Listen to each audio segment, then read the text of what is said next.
Hey everyone, we have a special Collateral Nation today because we have exercise physiologist Michael Lepp, who I'm going to say is one of those responsible for 7+ NASCAR championships and getting that pit stop down to below 12 seconds. He also has a lot of experience with national cycling teams. So really excited, Kevin, to have Michael Lepp here. And hopefully, Michael, you've had a chance to take a look at Kevin's P.A.D. training program.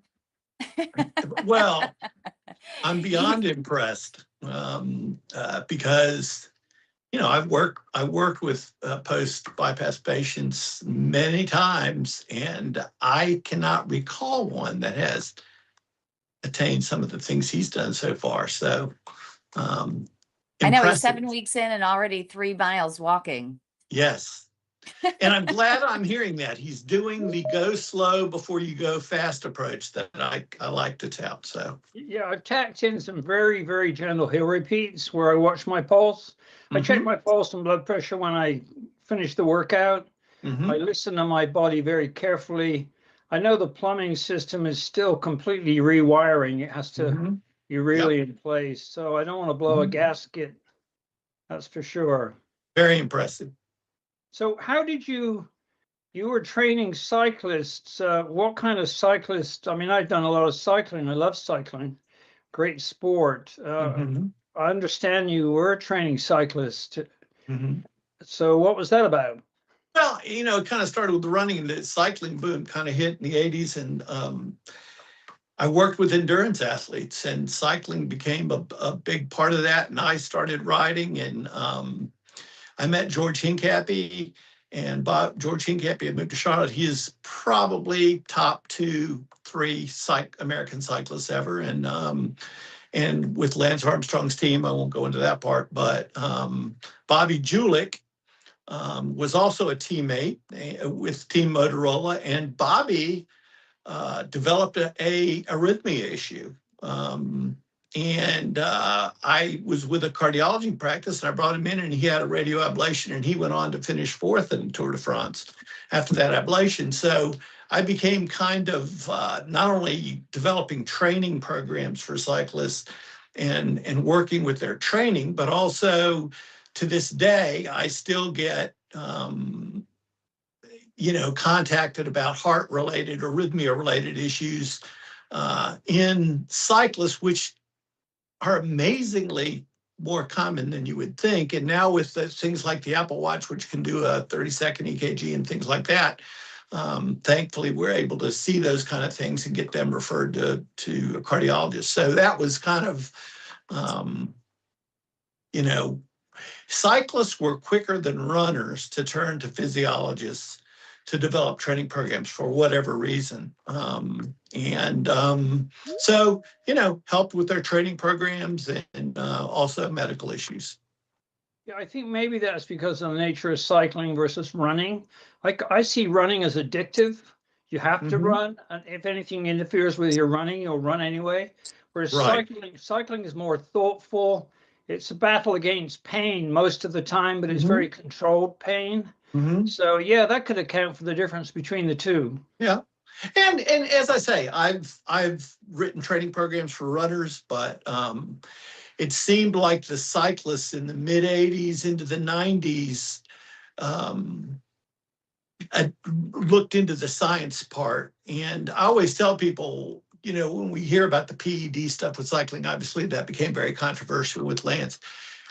One of the reasons they developed so well is they adopted really good training programs where I had that less with runners, and you just summed it up. That was one of the reasons. So they looked at the science. So we saw improvement in their performance. And people want to say, oh, it was PADs, but I also like to say they had better training programs back in the day. And, even today. Yeah, when it comes to Lance Armstrong, I mean, there's a lot of controversy about that. He's obviously an incredible athlete. The doping and stuff is a real pity, but that book he wrote, it's not about the bike. When I got my aortic aneurysm in 2010, had a stent put in it, Mhm. That book was really encouraging. I mean, truly encouraging. I mean, he had a seminoma with metastases to his brain, Yes. and he came Mhm. back and did, he was like first in, in the Tour de France. So it's like Mhm. after that. So I think for people who have health setbacks, that kind of story really is inspiring. And I found, Yeah. I found Yeah. a few of those. And I tell people the marginal gain training program that he did, the attention to detail, um, that kind of gets pushed away because the only reason he did it was PEDs. Well, I don't like to, better way to put this, everybody was in sport at that time was, whether they were baseball players, soccer players, everybody, that was common. His attention to detail, and looking at those marginal gains, and also not wasting time on things that didn't, yield a return. That's no different than when I write a training program for a PAD patient, or a heart patient, pulmonary patient. The principles are the same. Right. How so? Um, it all comes down to, and Kevin was exactly right. It comes down to, first you have to define what the intensity. Well, first you have to go, here's phase one. This is the beginning. And so I don't know, when Kevin Also, the had his first thing you bypass got to do is surgery. decide you're going to do it. Yeah, yeah. Well, and when Kevin It's was in the assumption. hospital, I'm sure they got him up and started him walking. That's Yeah. kind of the phase one. They didn't send him out and say, hey, go for a run and come back in. We'll, put you back in your bed. You start off slow. There's an early phase. And then, I would put, Kevin, how long has it been now?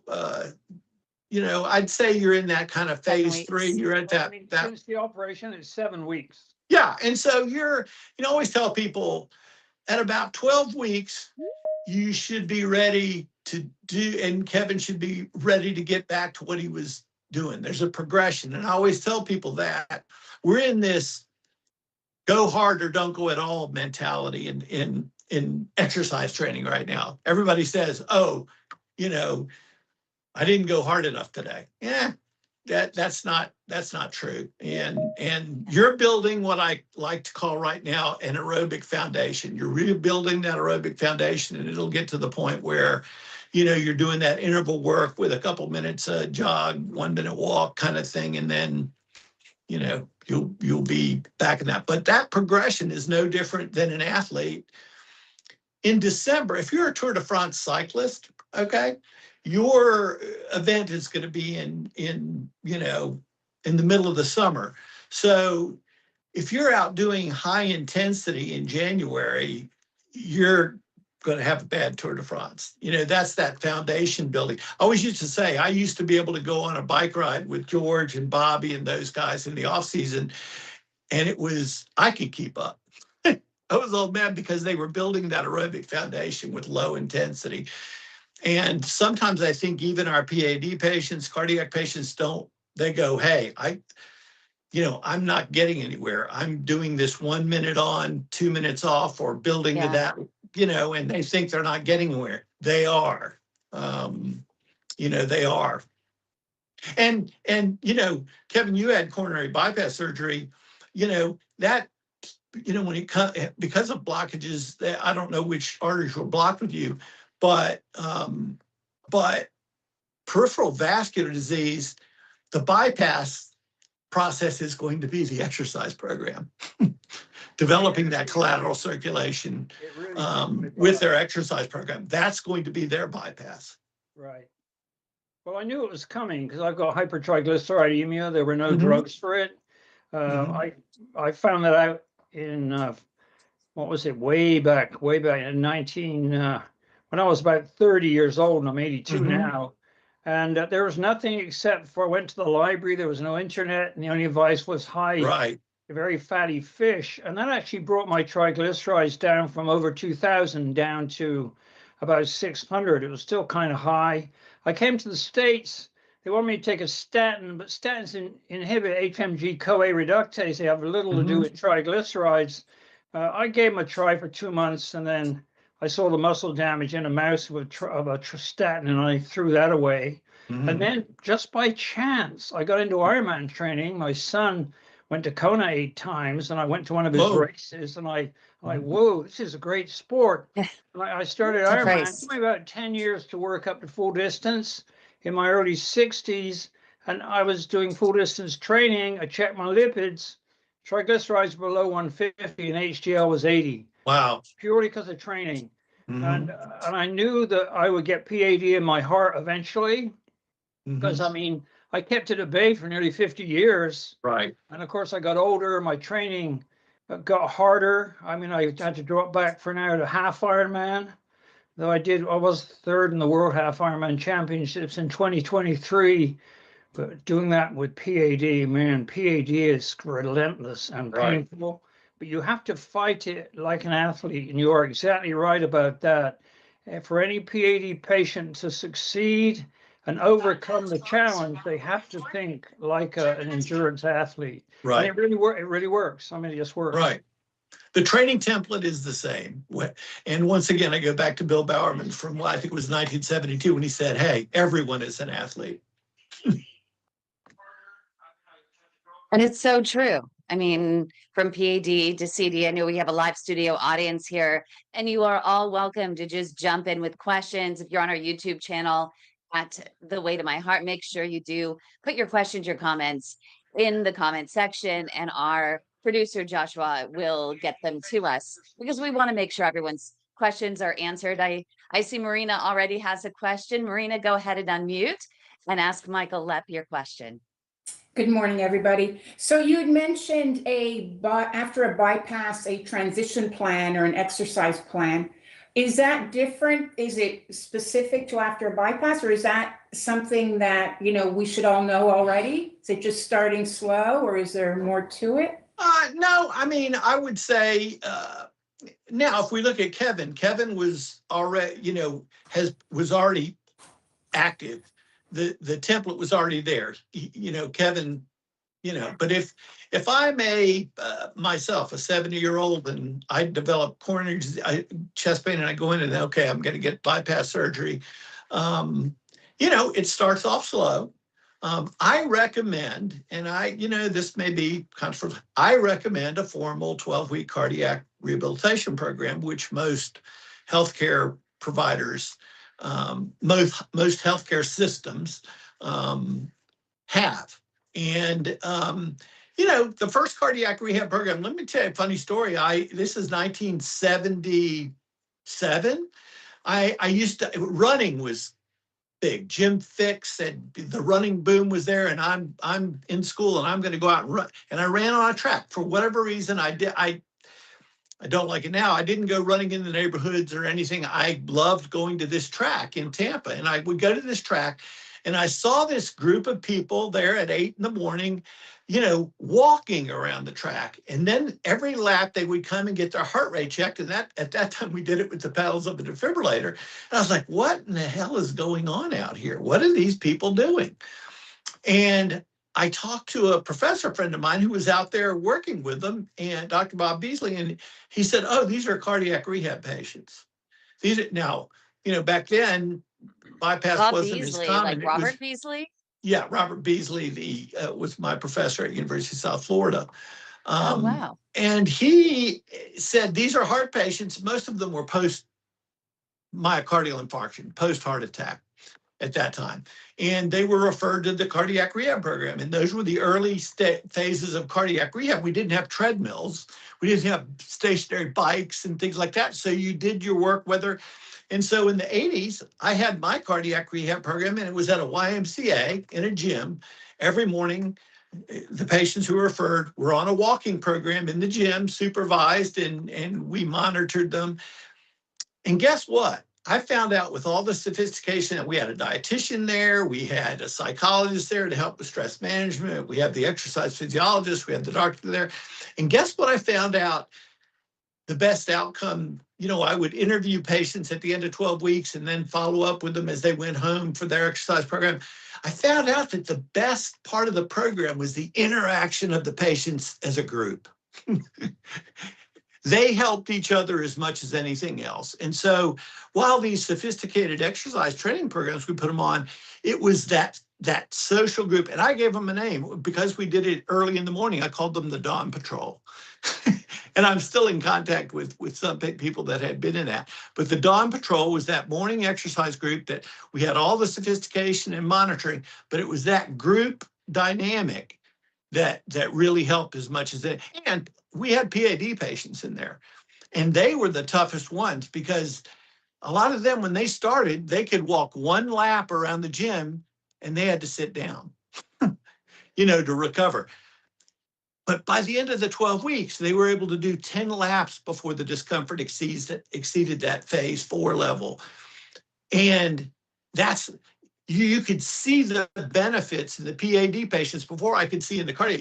With the cardiac patients, I could see, but with the P.A.D. patients, I really saw the progress because I went, you could do a half a lap in week 1, and now in week 12, you're doing 7, 8, 9, 10 laps before you reach that level 4 discomfort that we like them to back down from. Yeah, it actually works. It really does. Growing collaterals and working on how you move. I mean, when I got P.A.D. in 2014, which was 1 year after I was 3rd in the Louisville Ironman full distance, it came on fast. And so it's like the plumbing's okay, it's okay, then it's not okay because the pressure drop is too strong. And I could go about 200 yards on the track and I'd have to stop. Right. Blood in my calf, 200 yards on the track and then stop. And it took me another 8 years to work out what to do. I mean, there wasn't much out there to really help me. There were I couldn't have angioplasty or anything. There were no drugs that helped. And, but then I really got serious about the walking. I modified the way I move, and now I do 3 or 4 miles, even including hill repeats. And if I walk, and I do my regular exercises at P.A.D. 100, I don't get any claudication or problems at all. Right. And that is just from applying the simple principles of growing collaterals and improving blood flow, through your feet. So it does work. Yes. Running is another And story. I almost wonder, what, Kevin? I said running's another story. I'm starting to run distance. But it's extremely difficult to improve that blood flow and get the pace right against a run. I'd like to get back to full distance, but that is a lot harder. But I'm working on that. But the walking is fine now. And you're right. If you can get the P.A.D. patients to stick to it, it's really exciting to watch the improvement. And if they have friends working with them, I think that's everything, because there's a terrible emotional stress that comes with P.A.D. Yes. And Douglas wants to jump in with a question more on the venous side versus the arterial side. So you might want to just share the difference, but go ahead, Douglas, ask your question. I remember, Michael, how you said that once you help them learn their with their feet and getting faster with their feet, it improved the overall. And we know Kevin has a great program with walking toes and the importance of doing that The yoga toes. Yeah, the yoga toes and that, and how that affects our P.A.D. and how the calf is the second heart and all that. The importance of our feet. Yeah, it's a all of these things are multifaceted. And I go back to Kevin, where, at his age now, some of these things manifested. If Kevin hadn't done the things he was doing leading up to this, I don't know, we wouldn't be talking to Kevin right now. I always tell people, you could talk to me, but I wouldn't be able to answer. Yes. But what I tell people, it's a it's not just the walking, it's the mobility, it's all of those things. But the fact that he was doing it, or the fact, this goes out to our people who don't have any manifestations of any of these things yet. The ability to make sure they're not fatal, that they're not something that impacts you, at an earlier age, that's critical stuff. So from a prevention standpoint, from a rehab standpoint, multidiscipline. I always tell people, we at the age of in our mid to late 40s, we start losing lean body mass. We start losing it. If we don't use that, our lean body mass, we lose lean body mass. That affects our metabolism. That affects a lot of things. So, having a multidisciplinary exercise program that includes the mobility, that includes strength, resistance type training. Okay, you don't have to go and have, look like, it's maintaining your lean body mass. That helps your metabolism. That does everything. So it's not just about our walking program, it's everything. And that's why I'm glad, hearing those things that Doug, that you're doing. It's all those things that make a difference.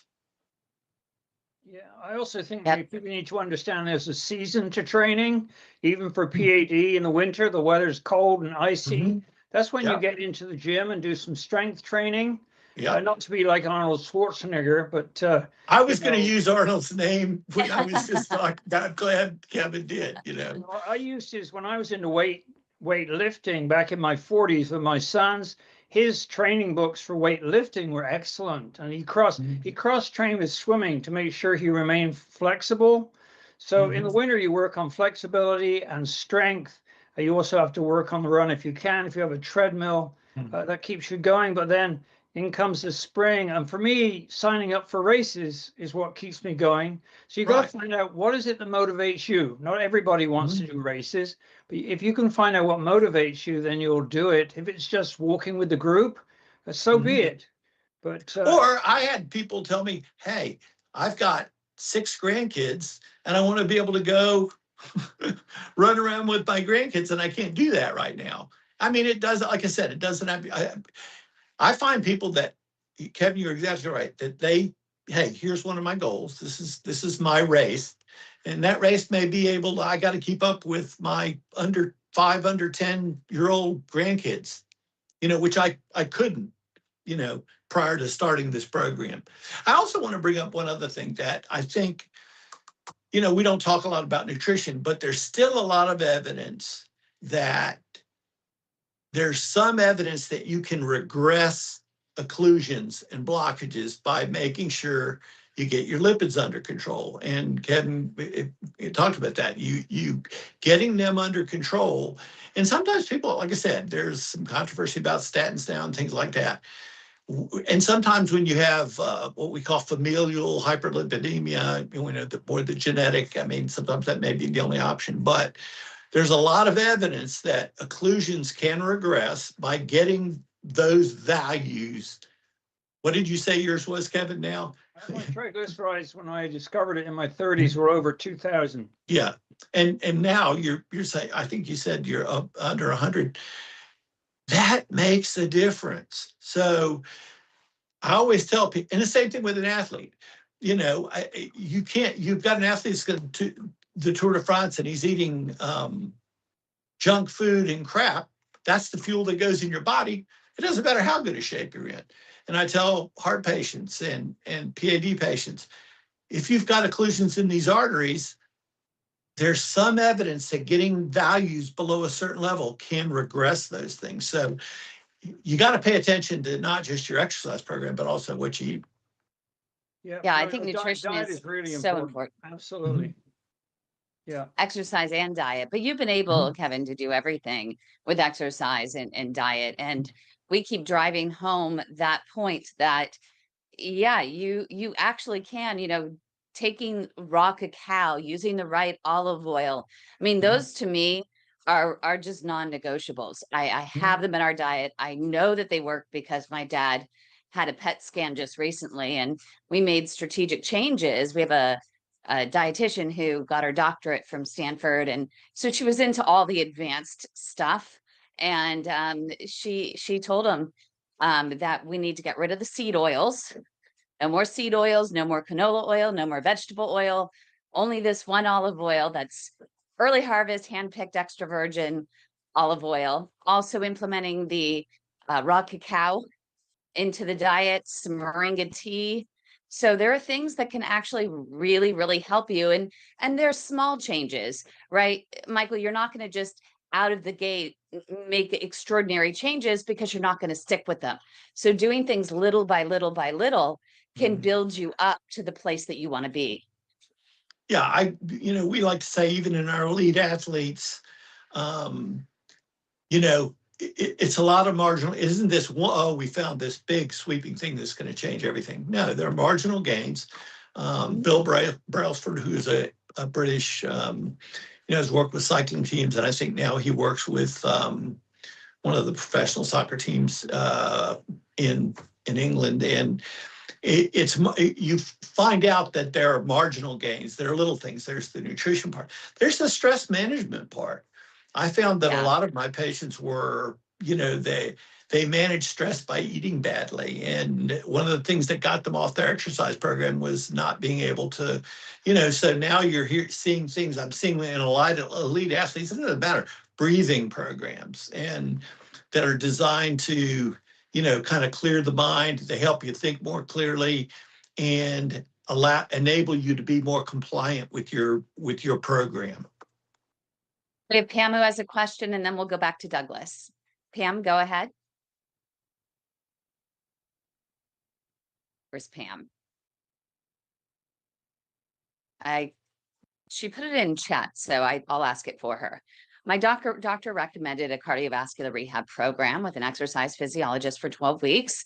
Now I'm having a repeat surgery due to, and I think she means that she's due to repeating the 12-week program after the surgery.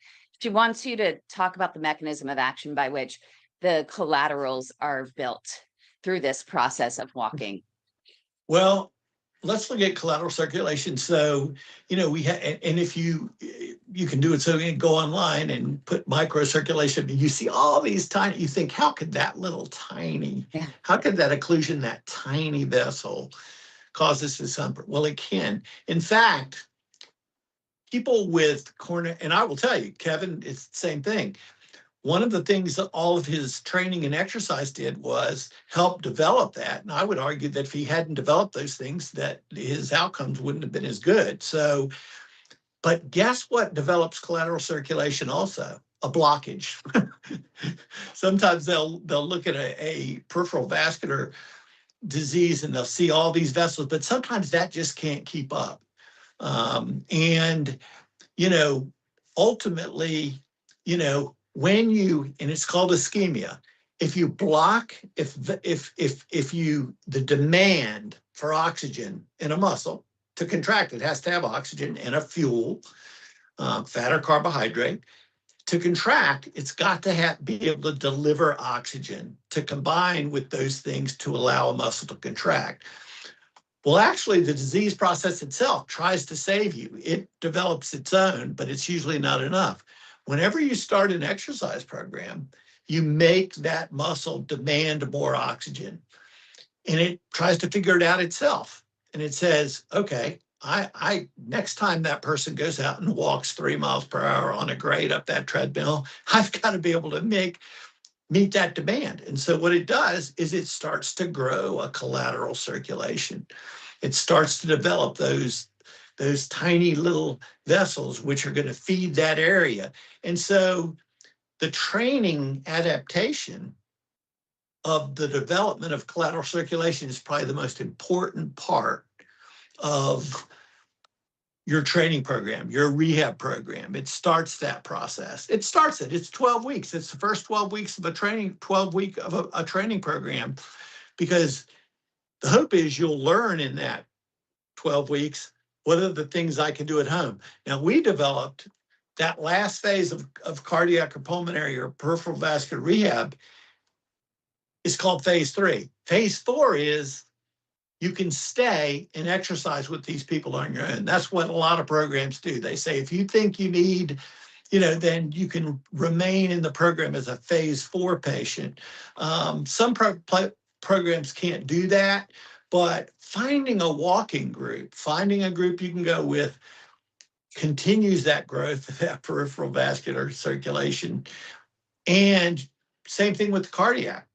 By increasing your heart rate, where you've got to have more oxygen going to that heart muscle. By increasing that, you're going to start its own collateral vessel development, its own intrinsic bypass process.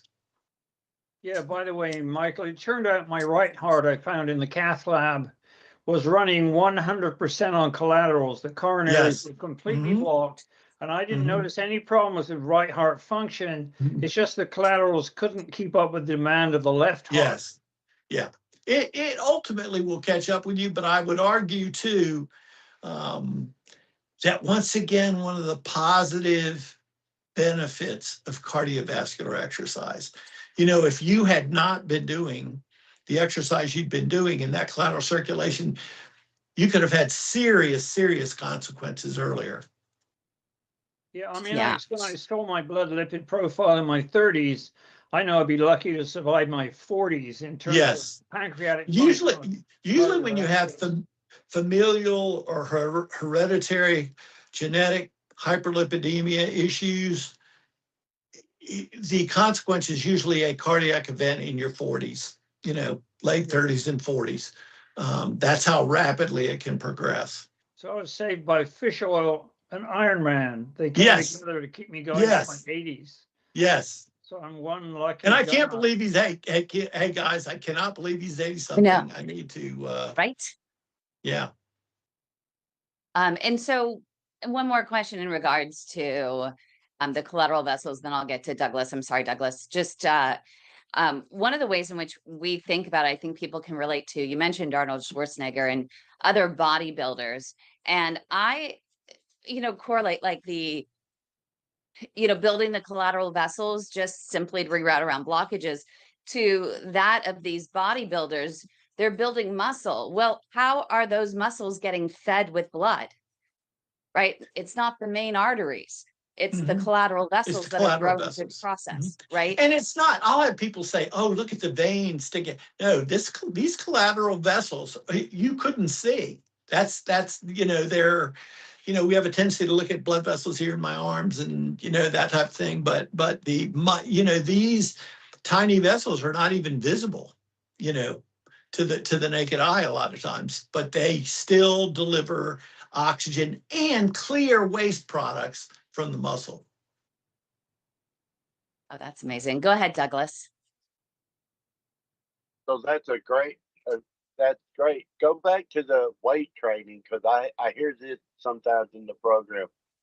That do I put on heavy weights? Do I do more repetitions with the lighter weight? Mhm. And the different training programs that y'all go through? It depends question. it depends on, I always say things are athlete specific. Okay. If I'm a pit crew athlete that has to carry out an 85-pound tire and, slam it onto a wheel hub, or a jack man in NASCAR who has to jack up a 3,400-pound car with 2 pumps, that is explosive large muscle. Does the average person need that? Probably not. It's to be more functional. And so I always tell people, here's a good example. To develop and grow muscle tissue, to actually hypertrophy muscle, it's how much weight you can lift, a weight that you can lift 8 times, and when you hit the 9th rep, you can't lift it. That's going to grow muscle. I'm a little hesitant to tell patients to take that approach. Whereas if I go up to the 15 to 16 rep level, I'm going to do a little combination of some muscular endurance and some hypertrophy growth of muscle. So I think it depends also on what your goals are. I mean, when I look at what Kevin's goals are, he's going to be very specific to what he's going to do. And you don't see many Ironman triathletes that look like Arnold Schwarzenegger, right?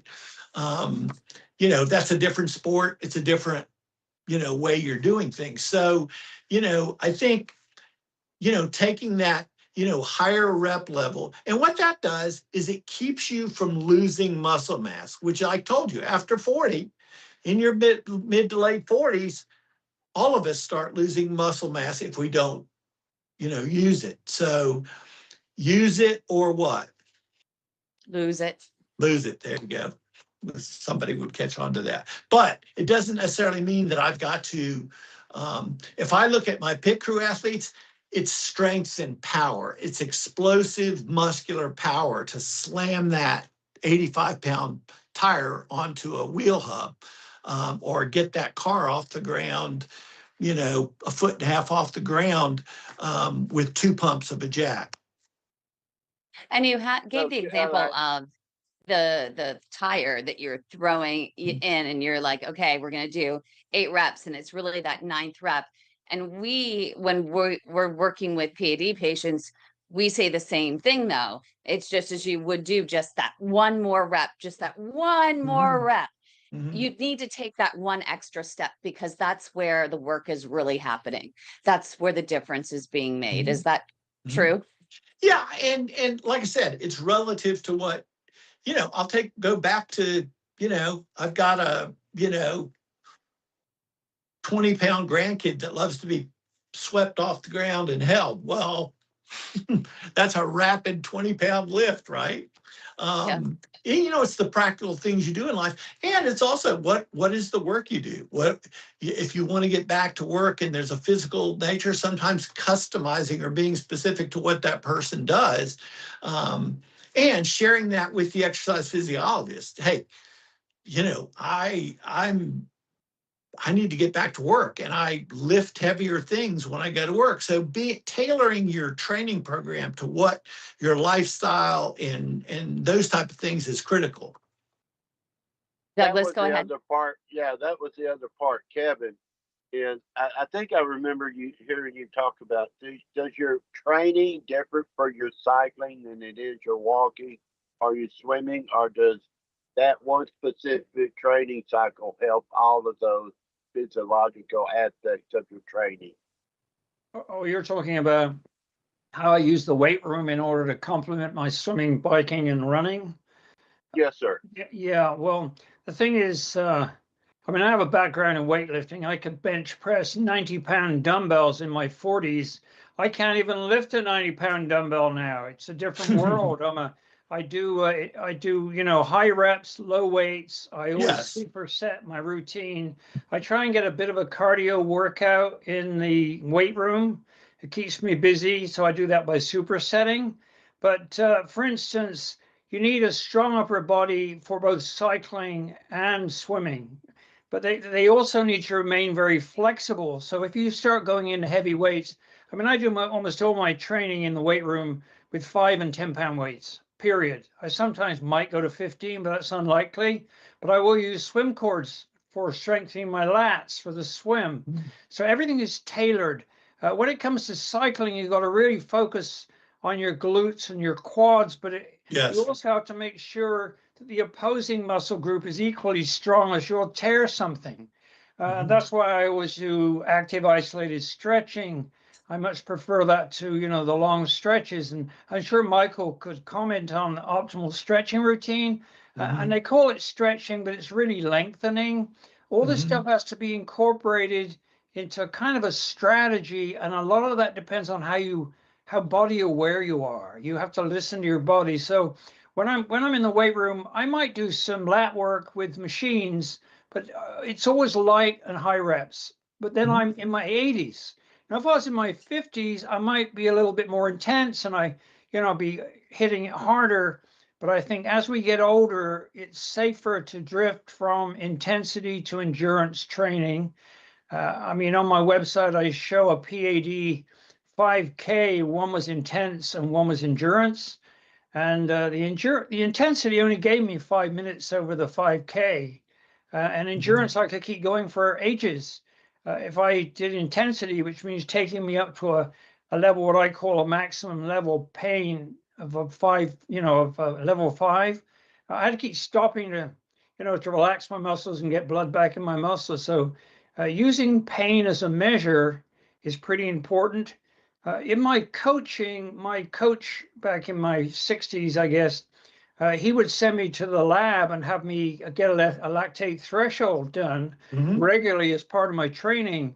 And I actually made a video comparing lactate threshold to pain threshold, which is actually, I thought was quite interesting, but everybody looks at it kind of blank, but I guess they aren't used to doing lactate thresholds, but you have to think like an athlete and use whatever tools you can lay your hand on.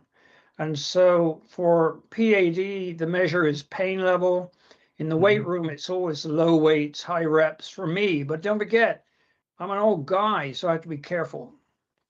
Yeah, I think you have to look at what your lifestyle, like I said, you may have a job, you may have things to do that. And I always say the mobility and flexibility is critical because it is your connective tissue. So at the end of every muscle where the muscle connects to, to the next joint and allows you to do those things, you start losing the pliability of that connective tissue, and especially as you age. And that can cause, I always tell people, I would oftentimes have my P.A.D patients develop back issues and other mobility issues because they didn't pay attention to that. So it combined with that problem. When we used to do mobility stretching before our rehab session and after our rehab session. And I think, at least 3 to 4 days a week, paying attention to mobility and flexibility is important if you want to keep doing, reducing the amount of things that can cause you discomfort with your training program. And I go back to the lactate thing now. That's how I got to Joe Gibbs Racing. I have used finger stick lactate values on my athletes and my cyclists for years in dictating their training programs. And I would do that out in an office park, which was across from Joe Gibbs Racing. And so my cyclists would do a loop and I'd do a finger stick. And, this is how we would set their intensities. And that's how the owner of Joe Gibbs Racing came out and said, I'm a cyclist, I want to do that. And let me give you an office in my racing team. Yeah, the lactate threshold I used for training in my 60s, early 70s when I had a really good coach, and he sent me to the lab for lactate threshold and set my training. And I remember going to Tucson for a triathlon training camp. I was twice the age of the next athlete in the group. And based on our lactate threshold values, our coach, Chris Hout, was a really good coach. We were doing a 100-mile ride where, well, I say it was 100 miles, about 45 miles out of Mount Lemmon. And then we had to climb 6,000 feet up Mount Lemmon and then come back down again and ride back to the base in Tucson. Anyway, I had to ride. He set the groups by their lactate threshold data. And I was put with 2 women in their 30s who had the same lactate threshold as me for exercise. And we were completely matched. We could literally, here I was twice their age, but I could ride with them. And it was based on lactate threshold. Well, for P.A.D, you have to substitute in pain threshold. Yes. And it's quite an art. And we have Mike Hume that has a question. Mike and then Michael. So first, Mike, you can go ahead and unmute. Hi, how are you all? Sorry about if you Hi, can hear you're out for a walk. noise. I'm out having a walk. Yeah, it's a bit windy and Michael snowy. Mike did a 13K as a P.A.D warrior. Yeah, but a few months ago now. My question is, I took a little bit of a break from doing running intervals while I was on vacation back in England for 6 weeks. So I wasn't doing any running. But ever since getting back, I've thrown myself back into quite a high tense routine of my treadmill and going out walking and stuff. And I've noticed that I'm starting to get a little bit of pain on the front of my shin area, like the front of my calf. I don't know whether you can get claudication there, but it doesn't kind of feel like, it just feels like it's really tight sometimes when I'm doing the running interval. I'm just wondering if that could be anything to do with claudication or P.A.D. For shin splints? Yeah, I'm glad Kim said that. I mean, it's less likely to have discomfort in the, anti front of your shins. But if you've, like I said, had a break from doing it, now you're getting back into it, there's the risk of something like shin splints is more likely. You know, it's kind of something that comes from you either up the intensity that you haven't been doing, or you coming back from not having done something, but it's something to pay attention to. You know, with shin splints, ultimately in a week or two, they go away as you get back to what you're doing. Okay, I'll keep my eye on it. Thanks very much. You could Thank pick you. up I a used towel to- with your they toes used to- too. Yeah. Oh, go ahead. Say that again, Kevin. Picking up a towel with your toes gets the tibialis anterior working, and that can accelerate recovery Mhm. from. Yes. Shin splints are usually a beginner or runner's problem, and then they go away. Mm-hmm. All right. Okay. Oh, thank you, guys. But you don't want to. Yeah, You I want to was be very told- careful with shin splints, because there's a syndrome where you can actually cause the muscle to swell, and that Mhm. is a dangerous thing. I don't know if Michael can comment on that. Yeah. Like I said, you're coming back to doing something that you had kind of taken a break from. So it's what leads me towards shin splints. But usually, and once again, doing some mobility exercise, calf stretches and things like that will help that. But if they're not gone in the next, 7 to 10 days, as you're getting back to things, then you need to get it looked into. Okay, thank you. Thank you. I was told that before I walk to bring my foot sideways and the other way and to the side, and then the other side and the other side, and kind of almost do like a little tap. I don't know if that's still something, but Yeah. when I used to get them, they told me to do that. Yeah. Okay, Michael, I think Michael's here as well. I saw him drop off and then come back on. MW. He wants, I think, to ask you about ruck packs, right, Mike? Yeah, I'm having real issues, at least mentally, when I go to the gym about doing squats and anything with hips and legs, because I'm always really sore the next day.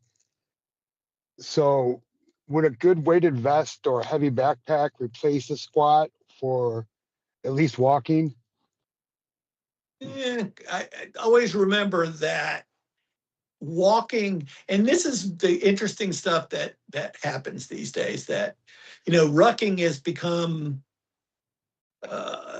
I can't go to social media or anything without seeing somebody saying rucking is, and for those that don't know, that's using a weighted backpack vest type of thing, which the goal is to increase if you're a walker and you're not going to be able to, you don't want to run and things like that, a rucksack becomes a way to up the intent, because as you get in really good shape with your walking programs, you'll notice that if someone assigns you once again, this isn't a P.A.D, but if somebody says, hey, your target heart rate is 120 to 126 or 120 to 132, okay, after a while, wow, which is a good sign, man, my heart rate's only going to 110 with this 3.7 mile per hour walk. What do I do? Because I don't really want to run. Okay, I'll put a 10-pound weight sack on. Now I'm 126 again. I don't know where I am on it yet. It's, I can't say that I have, have a lot of athletes, patients that have done that. I think there's a risk factor, and the risk factor comes to this, the bone, joint, spine, things like that. I found that oftentimes when a patient gains weight or whatever, it changes their biomechanics with their walking and things like that. So I think it's something you have to be really slow with, and test it and make sure that you don't change the way you do things in your back alignment and your hips and everything else when you do something like suddenly adding a 10. And I've got people that I see go, oh, I've got a 20-pound rucksack. You've got to be careful with things like that. Well, for me, I use it all. It's not the same as the squats. You were asking, Yeah. Squats, that's a different thing. That's where I'm going to a muscle. Hey, I want to build, muscle, so I'm going to do squats. Carrying that over and saying that's the same as walking with a rucksack, not the same thing necessarily. Well, I guess I'm asking more for like resistance when I walk for building those collaterals, Mhm. because I could squat, I could deadlift. I spent 20 years powerlifting. I was pulling Right. 600 pounds. Yeah. Nice Yeah. job. Wow. And I was squatting around 405, 420s, but I'm 15 years older now, and I Mhm. stopped doing that. And then I got sick. So I think I'm looking like if I put weight in a backpack, it's creating resistance, and maybe my muscles will engage, or I more think better it's, blood flow. Kevin will know what this is, the Borg Perceived Exertion Scale, and it's been modified now to 1 to 10, 10 being all out exercise, and, with people, once again, the pain scale we use for P.A.D, same thing where we use that. I think you have to be careful to add, if you want to add some to the intensity and work with it, that you start light, not 10, 15, 20 pounds. Start with a light and see how you feel using that Borg scale. If your walking program at the max speed you walk right now only brings you to a perceived exertion of 4 or 5, and you add a 10-pound weight resistance, and now you get up to the kind of 6, 7 that we like to see, go for it. See how it goes. But be careful, because it changes the way your foot strike is. It changes a lot of things when you add a weight. So you pay attention to the feedback you're getting from your body, and that you're not producing something that's going to cause an injury that puts you on the shelf from doing anything. Yeah, I think it's That makes important. sense. It's important to remember, you put a backpack on with a weight, you change your center of balance. Yes. So you change Yes. everything about how you move. I made a video to describe that. It's called rock balancing on my video channel. And you can put a rock in your hand and stick it out front, and you'll find you get tension in your back if you resist the movement of the rock. If you relax your ankles, and your body moves back, because you change the center of balance. So I would say it's really important to be very cognizant of your center of balance, and you're going to be changing everything about how you move. So I would say just do a couple of minutes and then see how you feel 2 days later. Are you straining anything? Yes. I would start with 1 pound rather than 20 pounds, because it will literally change your center of balance, Yes. throw you off, and you could actually hurt yourself a great deal. Yes. And we have Heinz that is mentioning the importance of shoes. Any tips for finding the right shoes? We know Kevin talks a lot about the wide toe box, and also wool. I think it's wool socks, Kevin, that are loose. No tube socks, and wool works No quite tube well. socks. Or no socks at all. What's your best advice, Michael? Oh, I mean, I had to deal with Nike, and every footwear. I think you got to be careful now. And sorry to He has it right not on even- his shirt. Yeah, I think you have to be careful in that we seem to evolve into a different viewpoint about footwear every 10 years, and sometimes I wonder if that's so they can sell more footwear than it is that's something. And so, I found as a runner, minimalist approach worked the best. Whenever I went to a lot of padding, I developed injuries, cushioning, because of and Kevin, the instability. When your foot plants and it's unstable, it causes injury problems. So I really think everybody's different. And I always tell people, and they're less likely, but go to a local, you go to a big sporting goods store, you just go pulling things off the shelf, put them on. Oh, that's cool looking, and off you go.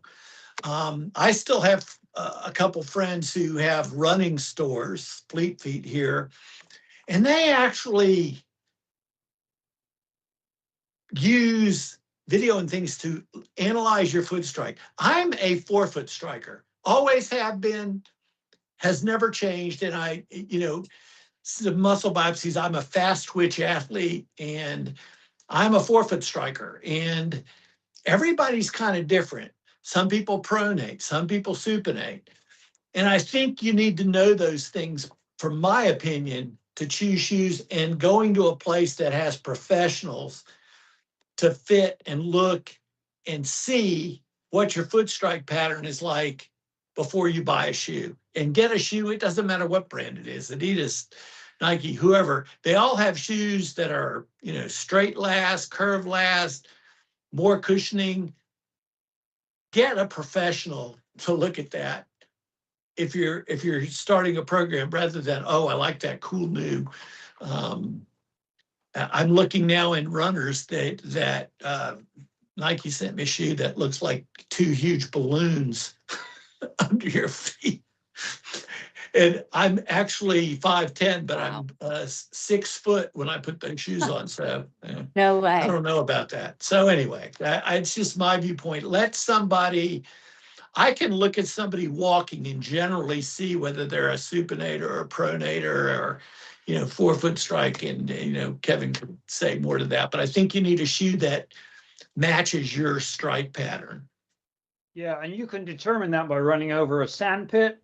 Yes. You go to the track and run a couple of loops, and you Yes. get a bit of sand and you smooth it out, and Mhm. you just run without changing your stride over that sand Mhm. pit. You'll see if you're landing on your heel, which is a really Yes. bad idea. Mhm. You'll see if you're landing on your toe, which you have to be careful because of strain on your Achilles. If you've got Yes. supination or pronation, they're kind of less important as long as you don't strain anything. I now run in Nike free shoes with no Mhm. socks at all. And it's Mhm. basically just a piece of rubber under my foot. Yes. But I had to modify my training a lot. I'm against a big heel pad because that encourages heel striking, and it Yes. still sends a shockwave up to your knees. So Mhm. you have to be careful your shoes aren't orthotics. And it's a tricky question, but be very careful. You want to run barefoot.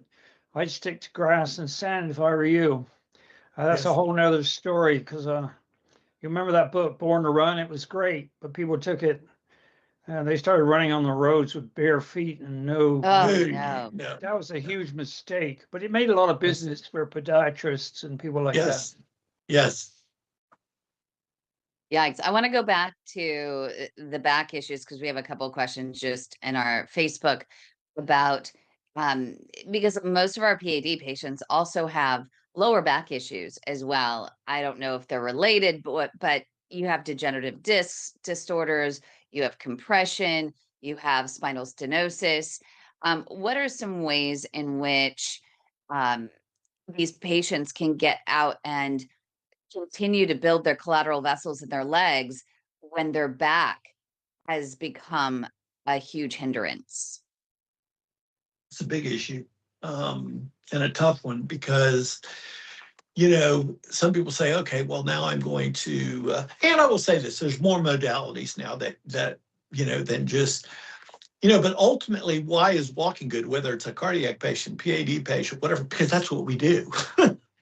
That's, I had a patient one time who, lived on the 10th floor of a building, and then their car had to be parked in a parking garage, and it was almost a quarter-mile walk to be able to get to their automobile. And, they had to build up the ability because there was no option then to do Yeah. that. And it's weight bearing. Walking is weight bearing. And so if I say, okay, I'm going to put you on a bike, it's not weight bearing. It's going to improve some things from a central standpoint somewhat, but you need to be able to, weight bear and do weight bearing things. And if you have back issues, if you have things that you have a difficulty doing that, I could say, okay, I'm going to put you on a bike, but that's not necessarily going to provide some of the same benefits that you get from weight bearing. It works. It's a longer process if I have to start somebody on a bike because of that. And then are we working, because the PAD thing is the thing that is you're targeting, what are we doing to help the back? And a lot of times consulting with the orthopedist, okay, here's what, here's some things they can do to help improve that. But back issues can be a serious impediment to developing the walking program and things that are needed to help, like you said, with the benefits you get from, collateral circulation growth and things like that. So it just takes a little more work.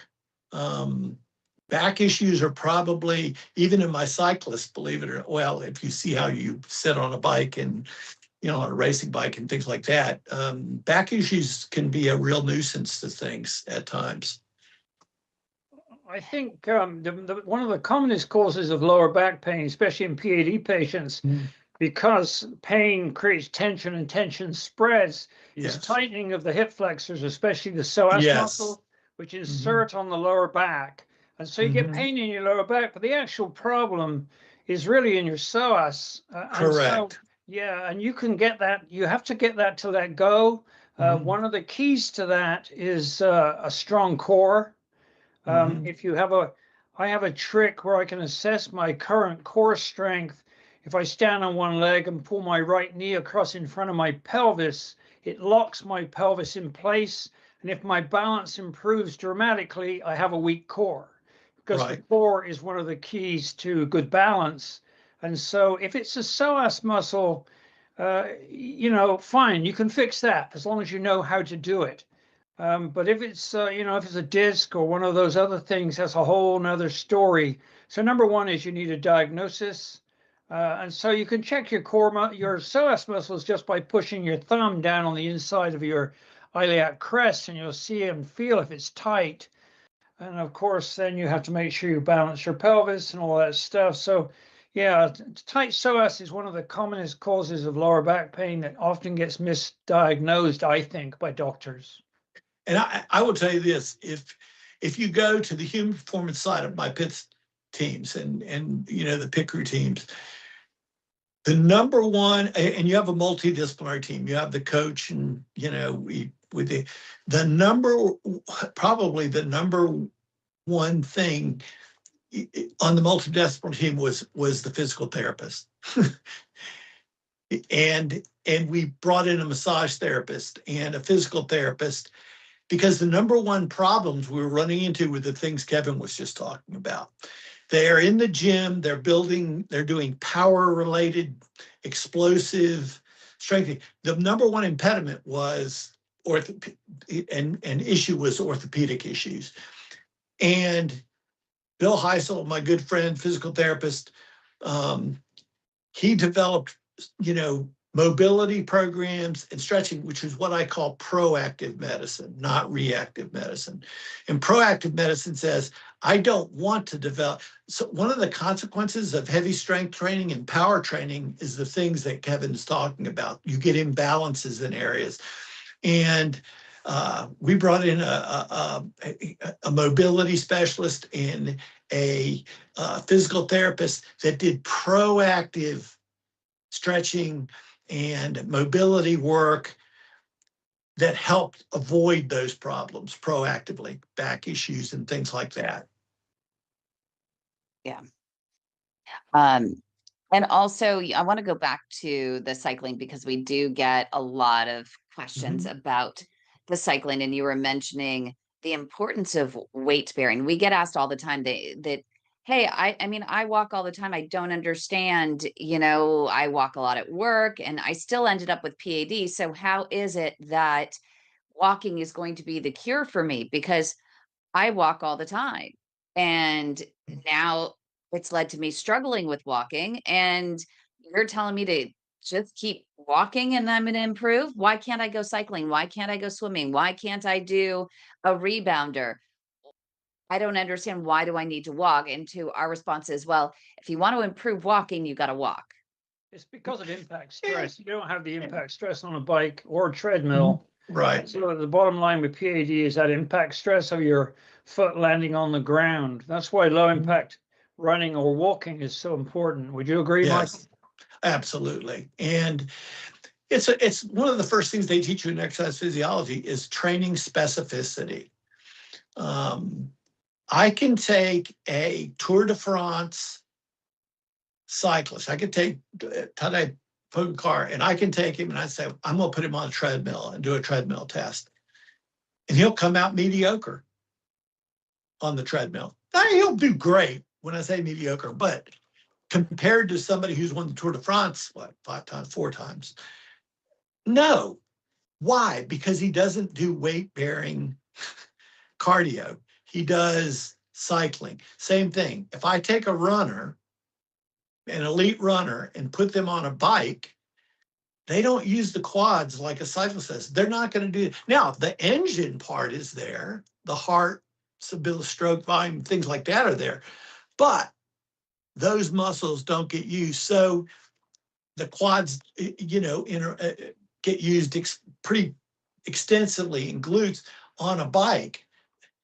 But it's the same thing with a P.A.D. patient. If you're, life is about walking. They're not going to let you ride a bike around the office or, things like that. So you need to move, and you will improve, but you have to apply some intensity that builds that buffer up to the point where I would actually say the person you're talking about is actually doing well. If they're able to get around the office and walk and do the things that without discomfort, then they've gained some benefit somewhere. And, if you do predominantly weight-bearing exercise or weight-bearing activity for what you do in life, then you need to do to gain the benefits, you need to do weight-bearing activity in your exercise program. And I want to get us into trouble because I feel like it. Trippin and I like to get into trouble every once in a while. So the supervised exercise therapy programs, the program starts. You start walking at a brisk pace, whatever the pace is, because the whole goal is to trigger that claudication sooner. So they don't want you starting off really slow to get to 30 minutes. It's not about getting to 30 minutes. It's how do you get to the trigger sooner rather than later, trying to trigger that claudication soonest with a brisk walk, and then try to walk through it as much as you can, and then stop, rest, and do it again. And that's more, I think Kevin calls it intensity training, but I'm curious because he also talks about a little bit more of endurance. And I think that patients would be more apt to doing endurance training versus the intensity, because no one they fear getting to that point of pain. Although when you go to the gym and you do your reps, you get to pretty good, like my arm's going to break off and I'm going to give it still one more rep. But it's different. It's interesting when it comes to walking. There's a thought process, right? There's a mental block that makes you think that you're going to injure yourself, I think, or the pain is different. Because it's just as debilitating here. In my experience, I was a professional water skier, and they pumped the crap out of us, and we were literally burning. I thought my head was going to explode several times in trying to build that muscle in those reps. But I'm curious if for some folks that are here, would they still benefit if they did a program whereby, let's say in the initial program, the original program, you would push to a level 7 or 8, maybe 9 cramping, and then stop, rest, versus let's say they go to a level 6 or 7, just that much less, not pushing it to the limit, but just that much less to where their pain would ease if they just slow down, set their timer for 3 minutes, and then did an interval and then pumped it back up. I think interval training is in P.A.D. patients, that's right off the bat what it is. With our cardiac patients, it's more of a continuous, let's hit this heart rate and sustain it. With P.A.D., we have that pain component that limits the ability to do it. But let's take it down to the athlete. I think, 3 days a week, doing that interval-based training for 30 minutes where you bring it up to the point where the discomfort starts to become intolerable, and then back off. Some people have to sit down. Some people can just back off the walking speed and the discomfort. That's an interval-based training program that is more applicable to the P.A.D. patient than it is to the cardiac patient or the pulmonary patient who do more sustained exercise. And I think if we're going to grow collateral circulation, we have to do that. let's say it's a 3-day-a-week program that you do push that intensity every other day. And Kevin can identify this as an athlete. I always tell people 2 to 3 days a week of high intensity. You know, even in my endurance athletes, to build anaerobic threshold is what they do. They can't do that 5, 6, 7 days a week, or they will overtrain. That's in any athlete.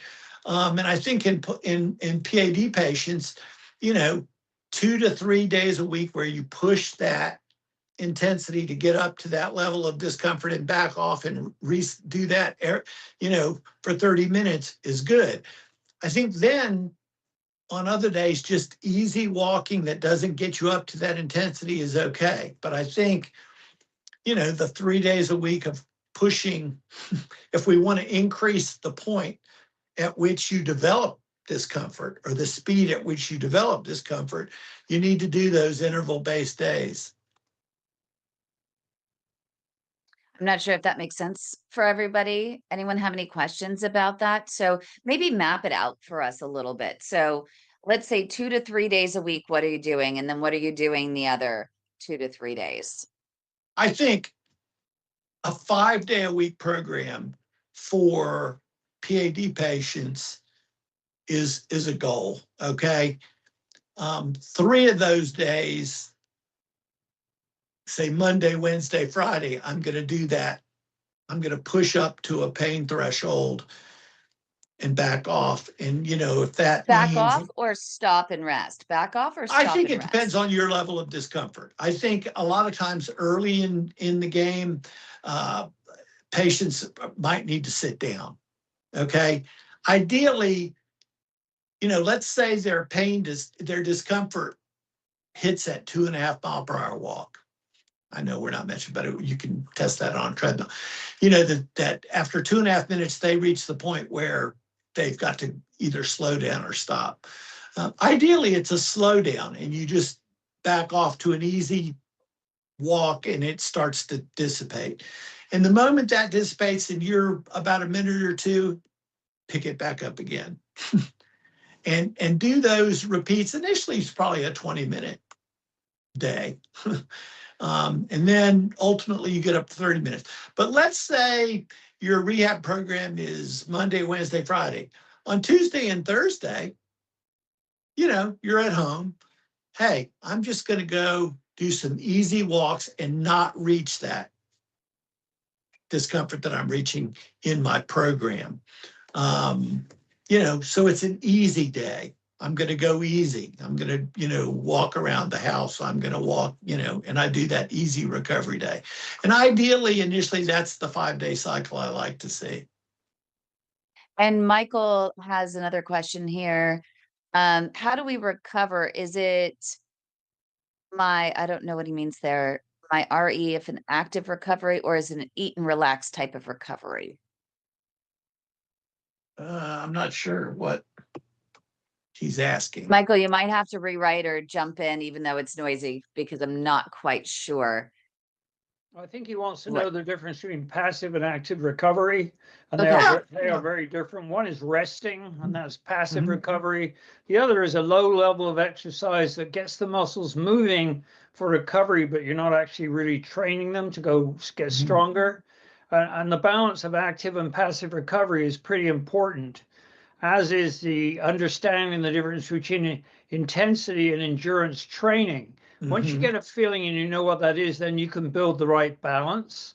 And so, yeah, knowing what you're doing is basically the bottom line. I mean, I've got on my website 2 graphs that I generated with the Garmin showing intensity versus endurance, and you'll see that my cardiovascular and pain performance were completely different. One I took to, I have a 5 pain scale because I don't think you can tell the difference between a 7 and an 8, but you can tell the difference between a 4 and a 5. Yes. For me, a 5 is you're losing function. Your feet are starting to bang the ground. You got to stop. A 4, you can function normally, but you can keep going. It's very painful, but you can keep going, and you're getting enough blood to the muscle for it to function well, but not to be comfortable. And I think knowing that difference is important. Michael might be interested in those two graphs, because when I generated them, I actually had some surprises from that little work. I did a 5K at a level 5 where it keeps stopping. And then I did a 5K later in the day at a level 4 where I could keep going. And I tell you, the intensity beat me up, and I don't think I could have gone any further. Whereas the endurance, I could have got another 5 miles with no problem. So knowing the difference between those two and using them properly in your training, and if you are trying to build collaterals, you do have to do that intensity 1, 2, or 3 times a week. And only you can work that out, I guess. It's what we really need is a measure of how rapidly collaterals grow in response to endurance versus intensity. And we don't know that, as far as I know. No, and everybody's different in terms of, I always tell people, you know, back when we did them, that we in grad school in the 70s, we didn't have any rules, so we did muscle biopsies, and you have slow twitch biased athletes and you have fast twitch biased athletes, and a slow twitch muscle fiber is more endurance based. It has more circulation to it. And when we look at a marathon runner or a Tour de France cyclist, when we get a muscle biopsy, we see very what we call slow twitch endurance-based muscle fibers. And then we have fast twitch sprinters, you know, that have less. Well, the average person on the street has a different bias in there. So that's going to affect somewhat circulation and development of circulation. But I always tell people, set a goal. So, you know, if it's a 30-minute, so if you go to a rehab class, you know it's a 30-minute exercise session they're going to do. Have that in mind as you start doing your intervals. And if you're in the first 10 minutes and you're not going to hit the 30 minutes that we like to see. So you back off that intensity. And I love what Kevin's saying about with P.A.D. patients, I use a 1 to 5. I don't use the perceived exertion 1 to 10 that I do with the cardiac patients. I use the 1 to 5 scale, and the goal is to push into that 4 to 5 region and then back off and get down to where you feel like you're in that 2 range, and then you do the next, and that is learning that scale and noting what your discomfort,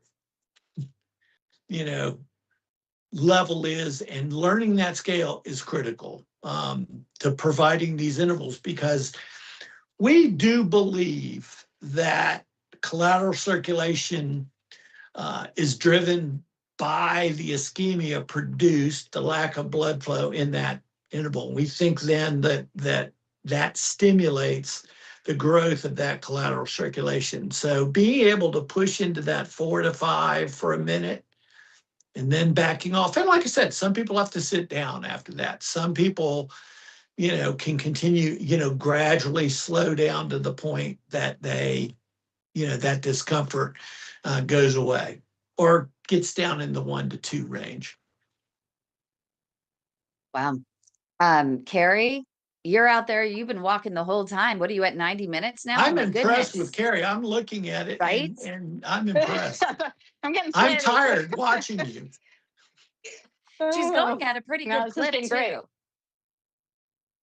So I'm actually more of a cyclist, Mhm, and then I've had this P.A.D. for the last 5, mhm. and this year trying to do more walking, because Yeah. that seems, and I'm really having a hard time with the balance. Yeah, I think the walking is going to help the P.A.D. a little more. It's not that it is. I have cyclists that use their calves, more than others, and I think you can set your bike up to where you can use your calves. So I don't want to dismiss that cycling can't help with that. No, I know it has helped, but Yeah. I'm thinking the walking needs to take more of a front stage, I guess. I agree.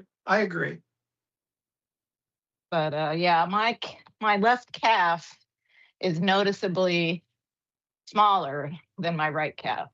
Mm-hmm. My friend riding behind me the other day was like, "Wow." I'm like, "Yes, that's what I'm telling you."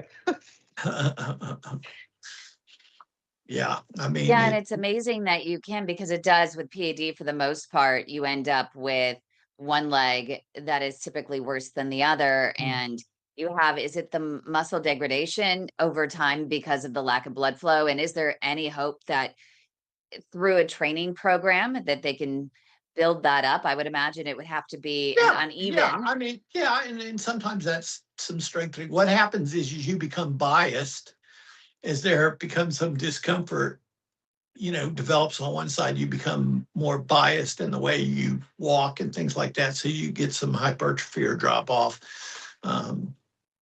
in that muscle. But Yeah.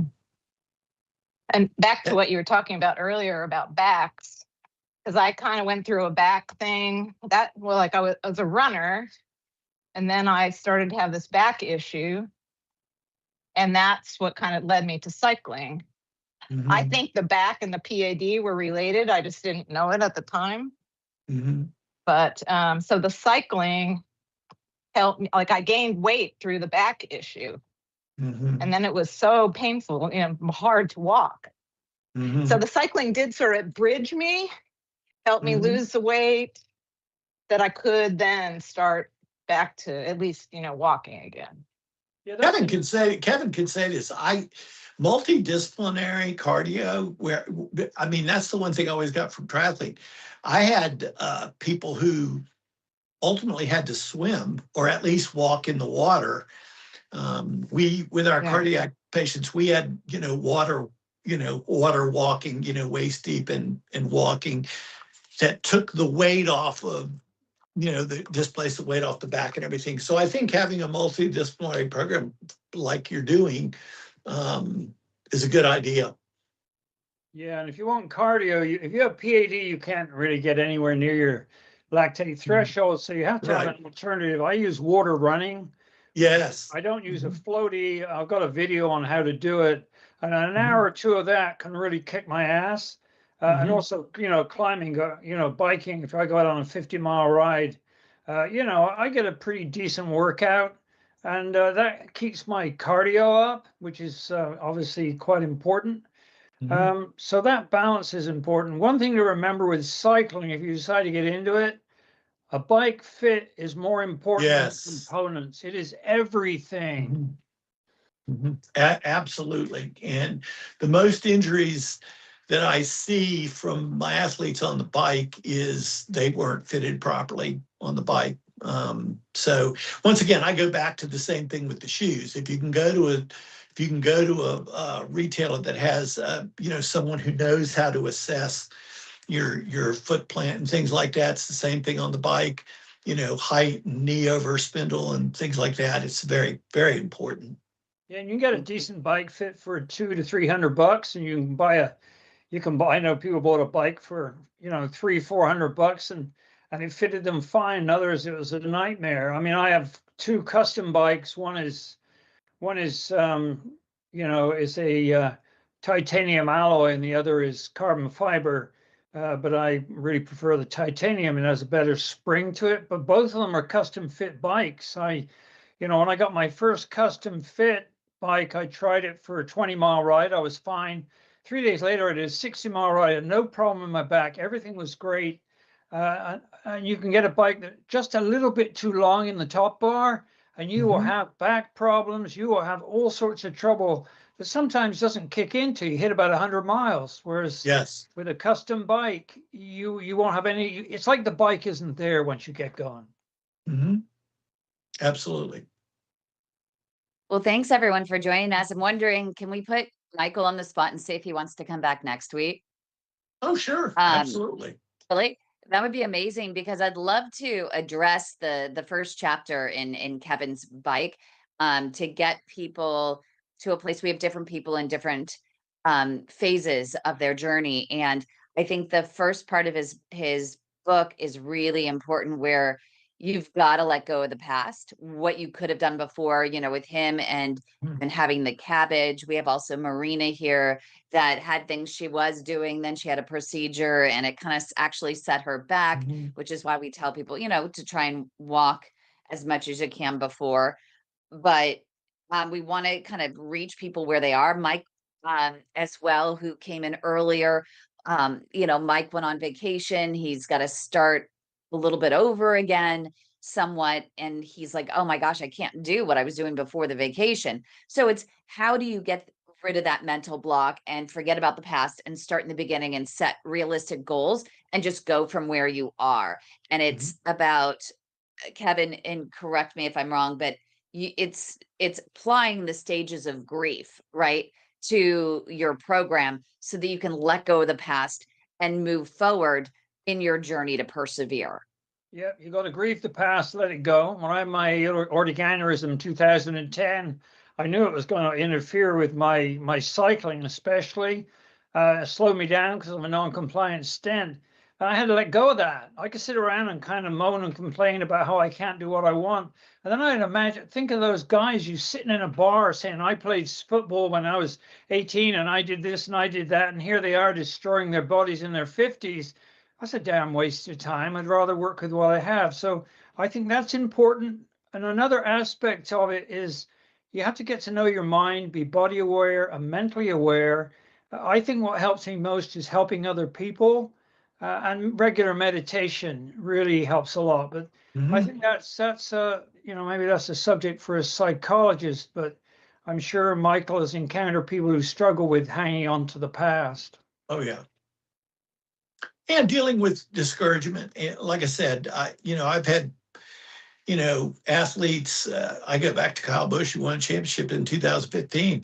In the first race of the season of 30 some races, he broke both legs in an accident, both legs. And the team and everybody, that was it. You go, oh my goodness, well, what are we going to do? And dealing with, as a group, with that discouragement, as a team, and having people to support you in that situation as a group goes a long way. And that's why we say sometimes the group exercise programs are good, because you find somebody who's been through it. Finding someone who's been through that discouragement that can help you understand it is a critical thing. And how are you doing, Marina? I was concerned about you. Hey, Kevin. I've been better. I'm scheduled now for a bypass on Monday. So just gone from bad to worse. Oh dear. But Yeah, once she I'm was done debating. that, pardon me? Yeah, and you were debating whether or not, you want to go through with it because you want to focus on building those collaterals and wondering if you can even get back. I mean, you were walking before the procedure. How far were you walking? I could do 20 minutes probably on the treadmill through the walking program. But now the debate is over. I'm in too much pain. I can't sleep. I can't do anything. So we'll get that done, and then I'll get back to exercising. Well, come back here when it's done. Let us know how it goes. I will. Yeah. And what are some of the things maybe that Michael could offer? If you're in bed, you're going to join us next Wednesday. I'm just saying, Marina, because we're going to help you do some foot exercises while you're in bed, right, Michael? Yeah, and most importantly, we're here. I'm in love with all of you guys already here, and this is just my first time being here with all you guys. So having this group, we're here. I'm here. Get my phone number from Kim. Yep. Anytime. She's I always tell people, I'm retired. Hey, 24/7. And she's in Raleigh. She's right there. She's right near you. He's in. Yeah, I'm in Charlotte. North Carolina I'm girl. in Charlotte. Yeah. Oh, I went to see a doctor last week in Charlotte. Oh, okay. Look at that. You get my contact information. We're gonna be buddies. Okay, thank you. I'm Charlotte. We're buddies. Who else is Charlotte? Me. Oh, Carrie's Are you Charlotte. kidding, Carrie? Really? Yep. Oh, this is so good. Matthews, actually. Yep. Oh, the suburbs. I remember when suburbs. Matthews, North Carolina was considered a long drive out of Charlotte. Right. It's no longer. It's part of Charlotte. So this is so outstanding. My day is made. Fun. And we Yeah. do this every week. I know Carl's Okay. been silent. I didn't know if Mike had one more question before we jumped off. But Carl, do you want to just say a quick hello? Or Yvette? Yeah, thank you. Thank Pam? you. This has been super informative. I have questions, but maybe I should just write them down for next week. One of the things, okay, Kim's given me a prompt, is I keep flashing on the word incrementalism, and you're using a different word, but they basically mean the same thing. To adopt the attitude that just steady small progress is steady small progress, and it adds up. When there's these numerous factors, joint mechanics throughout the leg, claudication, heart rate, distance, time, it's a real interesting balance for me, because I think over the years that I had P.A.D. undiagnosed, I developed. It's often underdiagnosed. Yeah, that's what I understand now. Yeah. So I developed a slower pace because I was responding to the pain, not understanding it, backing off, less distance. So I'm 72 now, and the question that I'm sort of always trying to get a grip on is it realistic to think of developing faster twitch muscle at this point? In other words, up my pace to a certain point. My distance is improving, my duration is improving, my claudication is improving. So how much of a goal should I make trying to actually pick my pace way up? Yeah, I'm not gonna.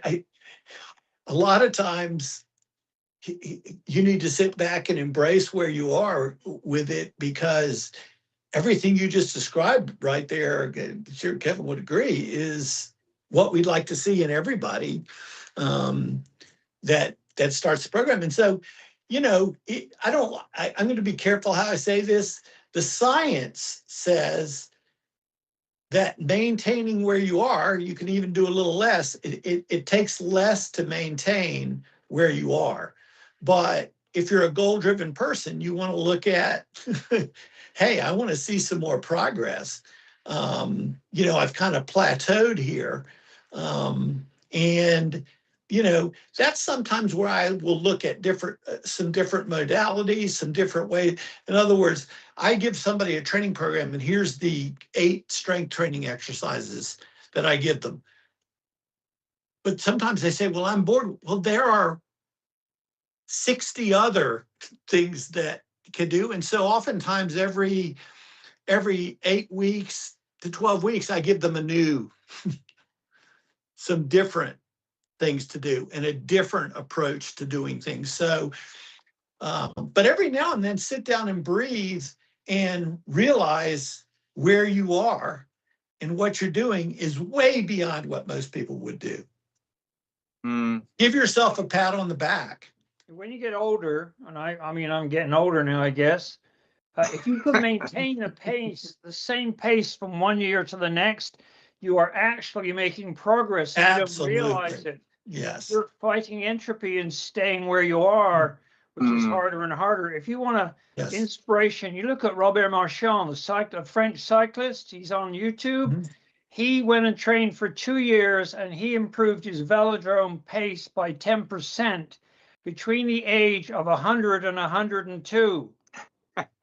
So yes, and that is most inspiring. And he looked so happy he looked tired, but when he came off the bike. So you can improve your pace, but if you're the same next year as you are this year, you've actually made a gain. Absolutely. Yes, absolutely. Thank you. Awesome. Thanks everyone for joining us. I just wanted to say, go ahead. Sorry. This time last year, Kim, you'll know this, that I couldn't get up this hill without stopping 3 or 4 times, and I've just done it in one go this time. So yes, just wanted to let you know. Yes. No pain at all. No pain, no gain. I love it. Nice job, Mike.